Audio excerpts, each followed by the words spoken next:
Bonjour, je m'appelle Sophie pour l'Agence de l'alimentation Nouvelle-Aquitaine. La région Nouvelle-Aquitaine, c'est la première région agricole d'Europe en valeur. Première région agricole d'Europe et surtout plus de 700 km de côte, 6 ports majeurs que nous allons explorer aujourd'hui, plus de 2300 marins-pêcheurs, dont un marin-pêcheur sur lequel nous allons faire le focus, qui s'appelle Patrick. Pas n'importe lequel, Patrick est marin-pêcheur depuis longtemps, nous allons le découvrir avec lui, mais aussi président du comité régional de pêche Nouvelle-Aquitaine. Patrick, je suis ravie, nous sommes à Cap-Breton et nous allons parler de pêche. Bonjour Sophie. Tu vas bien? Oui, merci. Bon. Je présente tes titres et puis on va partir à travers plein de questions que les internautes nous ont posées. Donc Patrick, tu es marin-pêcheur et président du comité régional de pêche Nouvelle-Aquitaine. Ah, c'est ça, oui. Mais là, on est où ici?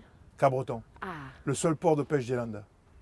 Ça, il ne faut pas l'oublier, qui a 19 bateaux.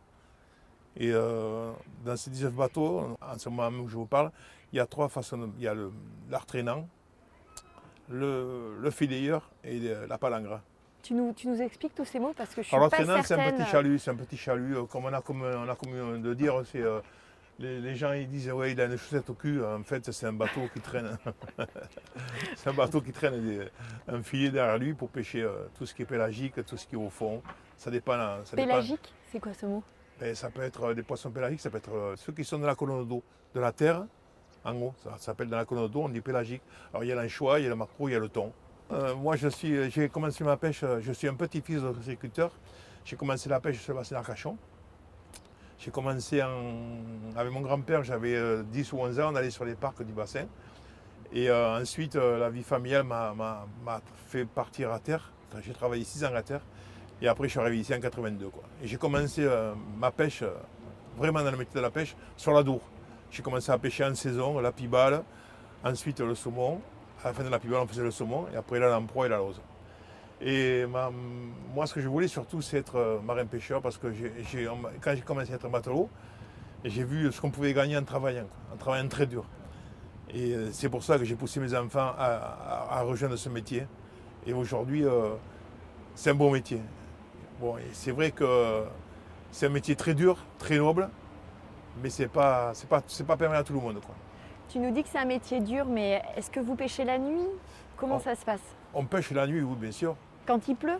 Oui, quand il pleut, il n'y a que le vent qui nous arrête, quand la mer est démontée. Et aujourd'hui, malheureusement, on soumet le bateau à plus de tempêtes qu'avant. Ça, c'est un effet climatique. C'est pour ça qu'aujourd'hui, les bateaux, ils vieillissent et malheureusement, on peut dénombrer des pertes de marins. Parce que les bateaux sont trop vieux, quoi. Bien sûr. Et on parle des bateaux, enfin, c'est quoi la taille d'un bateau, là, ceux qui sont autour de nous? Alors ceux qui sont autour de moi, là vous avez un 15 mètres, un moins de 15 mètres. Vous avez un 10 mètres et là un moins de 12 mètres. Et la taille, c'est en fonction des poissons que tu pêches? Non, la taille c'est en fonction de la catégorie du navire. Et avec un navire, on peut aller plus loin, quoi. Plus le navire est gros, on peut supposer qu'il est armé en deuxième catégorie, comme le Crésus par exemple. C'est un navire qui va à plus de 20 000 décotes. C'est-à-dire 20 000 décotes, ça, pour un landa, pour un terrien, ça représente 40 km. 40 km. Ouais. Et donc ça, c'est la distance maximale, parce que c'était une des questions. Combien vous vous éloignez des côtes? Tous les bateaux du port de Cap-Breton peuvent s'éloigner à pas plus de 20 000, c'est-à-dire 40 km des côtes. Mais le Crésus, c'est le bateau armé en deuxième catégorie, peut s'éloigner à plus de 20 000 des côtes, c'est-à-dire il peut aller jusqu'à 60 000. Et 60 000, ça représente à peu près 120 km. C'est déjà beaucoup. Bien sûr. C'est déjà beaucoup. Et il part en mer plusieurs jours, 2 ou 3 jours. Et certains bateaux de Cap-Breton qui sont armés en troisième catégorie, mais on ne va pas rentrer dans la technicité, sinon c'est trop long à expliquer, peuvent aussi faire 96 heures. C'est-à-dire peuvent rester 2 nuits en mer, par exemple. Alors, on ne va pas rentrer dans la technicité, mais par contre, j'aimerais bien que tu nous parles de l'outillage. Parce que c'est quelque chose qui a évolué, j'imagine, tout au long de ta carrière. Moi, quand j'ai commencé la pêche, on avait les sondeurs en papier, c'est-à-dire on mettait la tête dedans, comme ça, on voyait. Puis dès qu'on arrivait sur une tête de roche, dès qu'elle noircissait, on était sûr d'être sur une tête de roche.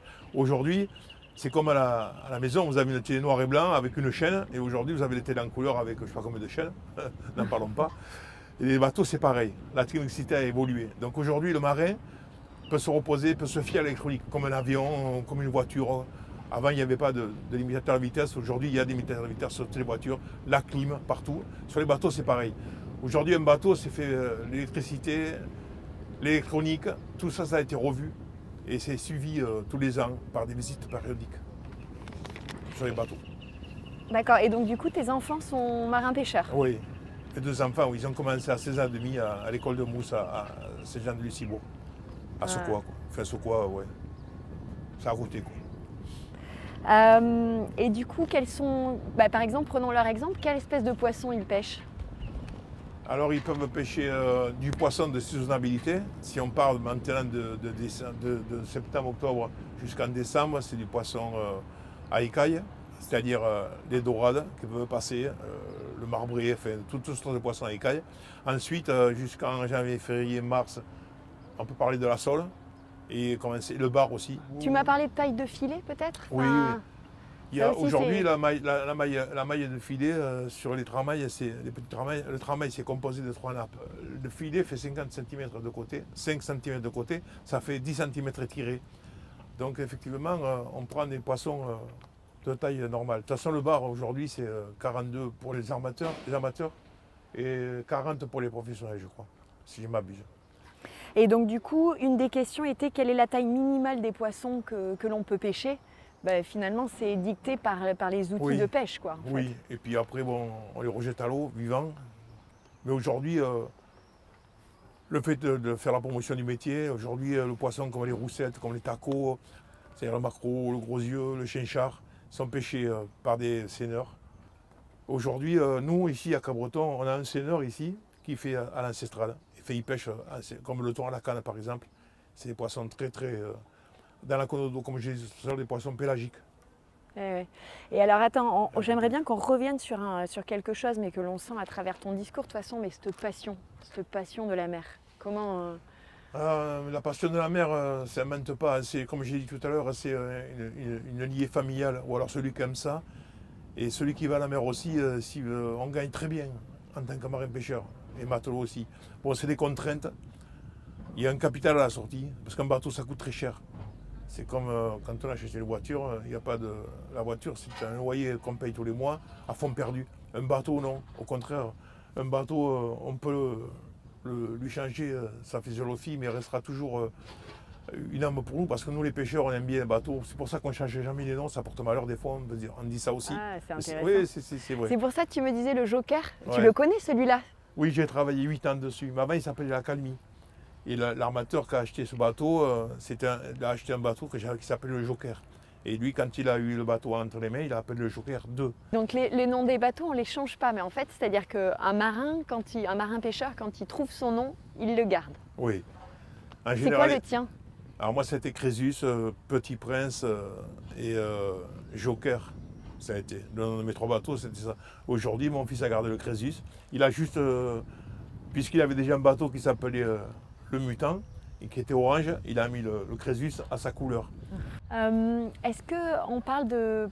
On n'a pas parlé des marées. Enfin, du coup, comment vous travaillez avec? Enfin, il y a toute une connaissance de la météo, de... Ici à Cabreton, oui, on prend la météo la veille, quoi, on essaye. Quoi. Après, bon, on peut travailler, c'est une petite pêche artisanale ici, et les bateaux ne sont pas faits pour prendre trop de branlées dans le jargon un pêcheur. Quand je dis branlée, c'est la météo, c'est surtout le vent et la puissance de la houle qui nous dérange. Et en plus, le poisson, bien des fois, il n'est pas au rendez-vous. Ouais, bien sûr. C'est pour ça qu'il vaut mieux qu'il y ait une grosse houle. C'est ce qu'attendent les pêcheurs. C'est pour ça qu'en hiver, il y a plus de mouvement et qu'on pêcherait plus. Alors bien des fois, on ne pêche pas toujours le bon poisson, qu'on espère. On arrive à s'en tirer quand même. C'est pour ça. Et suivant les saisons, on change de matériel. Aujourd'hui, les marins-pêcheurs embarquent des fils à l'autre. C'est exprès pour pêcher la lotte. C'est des fils à grand maillage. Ils pêchent la lotte. Et le merlu aussi. C'est la saison du merlu. Tant qu'on reste, on va rester encore un petit peu dans la mer, dans l'océan, si ça ne te dérange pas.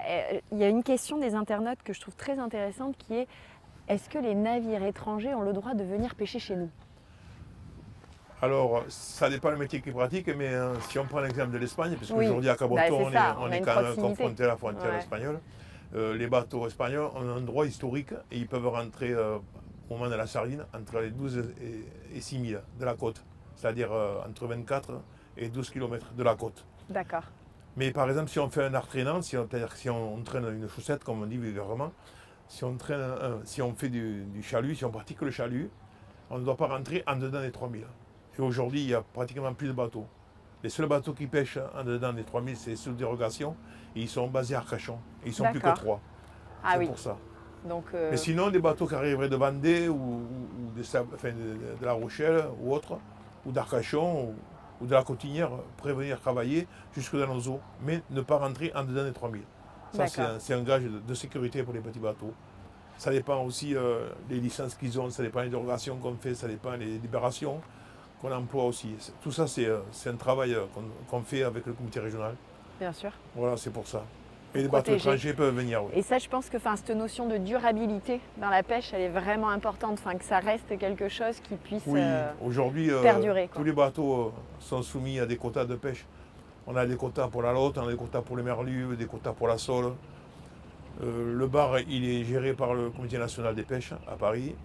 On a des quotas aussi pour le maquereau, on a des quotas pour le thon rouge. Le thon rouge, c'est un poisson qui est réglementé à 200%. Bien sûr. Et tout le monde se bat pour ça. Et aujourd'hui, le thon rouge, il faut dire, qui est revenu dans nos eaux. Il y en a toute l'année. Mais ça, je pense que c'est dû à un changement climatique aussi. Parce que l'eau aurait tendance à se réchauffer. Donc le poisson, il reste là sur le golfe. Parce que le golfe de Gascogne, il faut quand même penser que nous, devant Cabreton, ici, si on a ce port de pêche à Cabreton, c'est parce qu'on est soumis à une faille sismologique. Et c'est pour ça qu'on appelle le gouffre de Cabreton, c'est qu'il atténue la houle. Et oui. Si dès que vous sortez ici du gouffre, là, dès que vous sortez du port de Cabreton, vous tombez dans des profondeurs de... Si vous faites 800 mètres, c'est un demi-mille à peu près, vous avez 80 mètres de fond. Waouh. Ah, c'est beaucoup. Hein. C'est beaucoup. C'est des ligneurs qui travaillent dessus, des pêcheurs à la palangre, qui pêchent le bar et le merlu à la ligne. Nous, on peut y aller, mais en certains moments de l'année, on a des zones réglementées, parce qu'il y a un comité de pêche à Cibourg, et on s'est mis à enseigner les pêcheurs de Cabreton. C'est ça, et puis du coup, d'ailleurs, avec eux, vous avez aussi, a été créé ce fameux Cap Sud aussi. Oui, Cap Sud, c'est plutôt une OP, c'est l'organisation des producteurs. C'est suite à la fusion de Arcachon et Cabreton. Maintenant, ça s'appelle OP Cap Sud. Quoi. Non, mais ça, c'est intéressant aussi d'être tous autour. On est autour, oui. Bah, écoute, Patrick, donc du coup, on a parlé pas mal de la mer, on a parlé pas mal des bateaux, de l'outillage. Et une fois que le poisson il arrive, ça se passe comment à Cabreton?